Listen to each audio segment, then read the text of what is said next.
بسم اللہ الرحمن الرحیم شروع کرتا ہوں اللہ کے برکت نام سے جو نہایت مہربان اور رحم کرنے والا ہے۔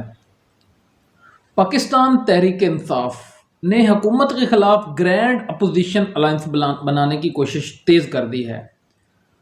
پی ٹی آئی کے بانی عمران خان کی ہدایت پر پارٹی کی موجودہ قیادت نے مختلف سیاسی رہنماؤں سے رابطے شروع کر دیے ہیں۔ ذرائع کے مطابق اس الائنس میں جمعیت علماء اسلام، JUI، مولانا فضل الرحمان، پیر پگاڑا، شاہد خاقان عباسی، جماعت اسلامی سمیت تمام اپوزیشن جماعتوں کو شامل کرنے کی دعوت دی جائے گی۔ اس سے قبل PTI کے رہنما اسد قیصر نے اعلان کیا تھا کہ پارٹی انتخابی دھاندلی کے خلاف گرینڈ الائنس بنانے جا رہی ہے اور اس سلسلے میں تمام جماعتوں سے بات چیت اور مشاورت کی جائے گی۔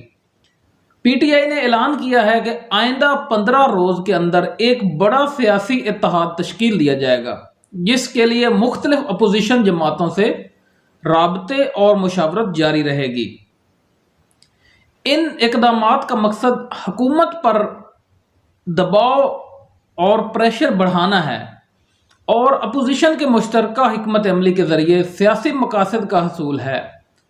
کل بروز منگل پاکستان تحریک انصاف کے رہنما اسد قیصر کی میزبانی میں اپوزیشن جماعتوں کے رہنماؤں کا ایک اجلاس منعقد ہوا۔ اس ملاقات میں جمعیت علماء اسلام، مولانا فضل الرحمان، سابق وزیر اعظم شاہد خاقان عباسی، محمود خان اچکزئی، مصطفیٰ نواز کھوکھر اور دیگر اہم شخصیت نے شرکت کی۔ اجلاس کے بعد اسد قیصر نے میڈیا سے گفتگو کرتے ہوئے کہا، ہماری تمام جماعتوں کی ملاقات ہوئی ہے اور ہم نے ایک اعلامیہ مرتب کیا ہے۔ ہمارا مقصد ملک میں آئین و قانون کی سربلندی ہے۔ اس اعلامیے میں شرکاء نے اس بات پر اتفاق کیا ہے کہ موجودہ حکومت عوام کی نمائندہ نہیں ہے اور اسے فی الفور مستعفی ہو کر نئے انتخاب کا اعلان کرنا چاہیے۔ ملک میں آئین و قانون کی بالادستی، ریاستی جبر کا خاتمہ، سیاسی قیدیوں کی رہائی اور پیکا جیسے کالے قانون کی منسوخی پر زور دیا گیا ہے۔